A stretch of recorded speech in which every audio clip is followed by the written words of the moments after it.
बिस्मिल्लाहिर्रहमानिर्रहीम। स्टूडेंट्स, हमारा जो चैप्टर नंबर 9 है ट्रांसफ़र ऑफ हीट, तो इसके बारे में हमने पढ़ना है।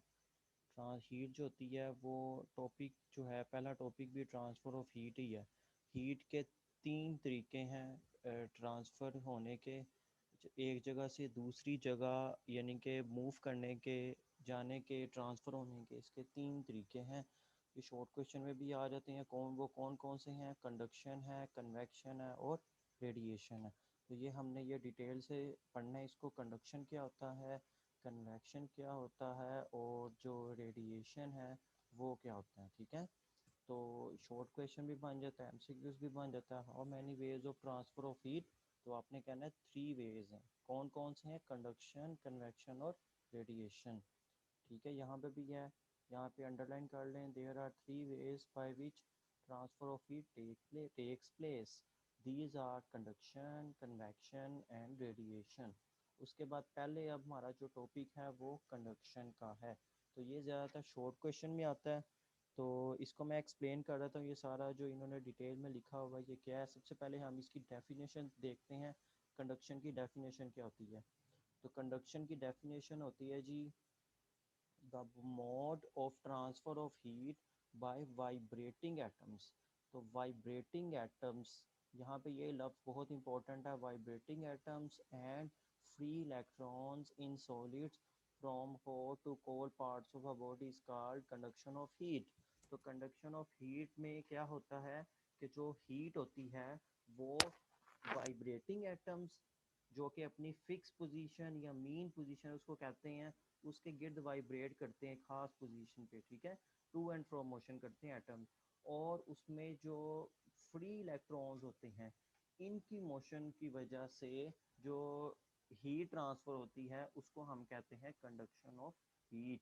ठीक है, तो एटम्स कैसे वाइब्रेट होते हैं ये हमारे पास कंसीडर कर लेंगे। ये हाँ, कोई सॉलिड है, तो आपने इसको यहाँ से हीट अप किया, तो रेड वाला पार्ट हीट है, हॉट है, तो वो उसने क्या करना है, कोल्ड पार्ट की तरफ मूव करना है। और ये जो नीले कलर का नज़र आ रहा है ये कोल्ड पार्ट है। ठीक है, हॉट पार्ट से उसने कोल्ड पार्ट की तरफ मूव करना है। तो इसमें होता क्या है, हमारे पास ये एटम है सॉलिड के अंदर, क्योंकि सॉलिड जो होते हैं उसके अंदर क्लोजली पैक एटम होते हैं, लेकिन वो अपनी फिक्स पोजीशन पे क्या करते हैं, वाइब्रेट करते रहते हैं।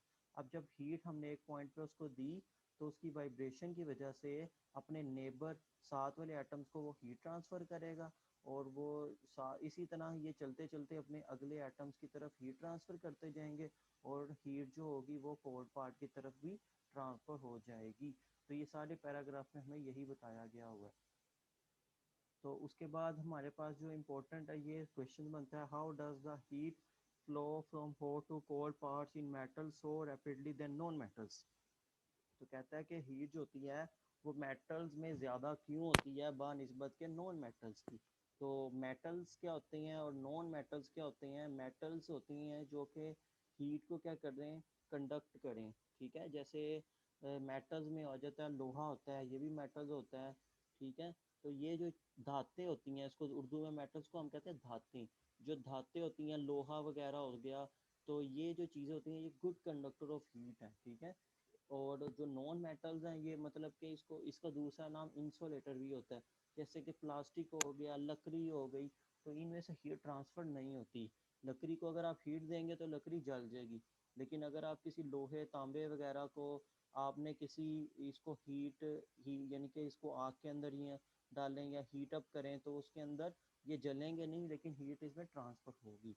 अब मेटल्स के कहते हैं, मेटल्स क्यों, मेटल्स में हीट क्यों ज़्यादा फास्ट होती है, रैपिडली होती है बानिस्बत के नॉन मेटल्स के? उसका आंसर ये है, कहता है मेटल्स है free electrons as shown in figure 9.3। तो मेटल्स के पास फ्री इलेक्ट्रॉन है, जैसा कि ये 9.3 में दिखाया गया हुआ है। आपने जब शॉर्ट क्वेश्चन करना है तो एज शोन इन फिगर 9.3 को कट कर देना।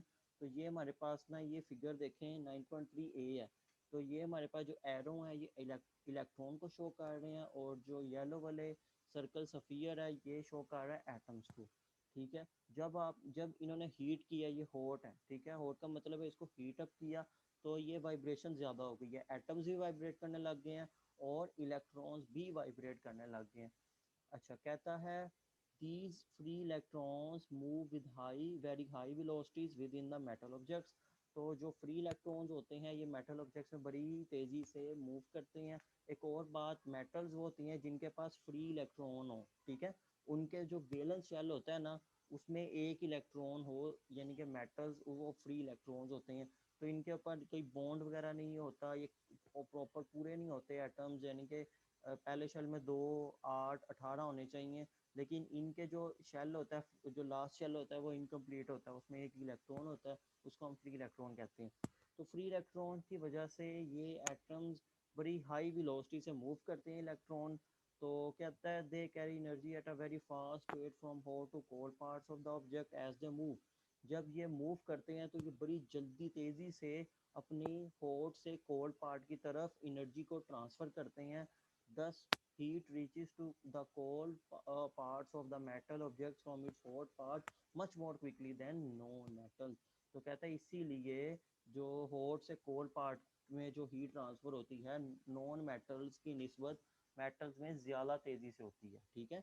नॉन मेटल्स में भी होती है लेकिन उसमें हीट ट्रांसफ़र जो होती है वो बहुत ही कम होती है, उसमें सिर्फ और सिर्फ एटम्स की वाइब्रेशन की वजह से होती है। लेकिन मेटल्स में फ्री इलेक्ट्रॉन्स भी आ जाती हैं, ठीक है। ऐसा समझ लें कि ये सिंपल, ये वाली जो एग्जांपल है ये समझ लें कि सिंपल नॉन मेटल्स के केस की है जिसमें फ्री इलेक्ट्रॉन्स नहीं है। और यहाँ पे ये जो एरो वाले ब्लैक एरो हैं ये फ्री इलेक्ट्रॉन्स भी हैं। अब यहाँ पे फ्री इलेक्ट्रॉन्स भी आ गए, इनकी वजह से भी हीट ज़्यादा तेज़ी से पास होती है, ठीक है। आगे कहता है all metals are good conductor of heat.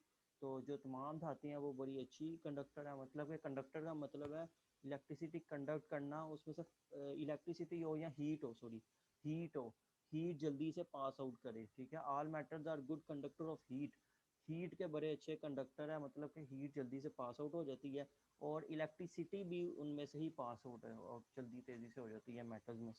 The substance through which heat does not conduct easily are called bad conductor और इंसुलेटर। तो ऐसे सब्सटेंस जिसमें से हीट पास आउट ना करे उसको हम बैड कंडक्टर कहते हैं या इंसुलेटर कहते हैं, जैसे कि wood, coke, cotton, wool, glass, rubber, ETC are bad conductor of insulator और इंसुलेटर। तो ये जो वुड वगैरह हो गए, ग्लास, रबर हो गए, ये बैड कंडक्टर, ठीक है। तो आज के तक इतना ही है, तो कल इंशाल्लाह हम थर्मल कंडक्टिविटी को करेंगे, तो आज आपने ये कर लेना। थैंक यू वेरी मच, अल्लाह हाफिज़।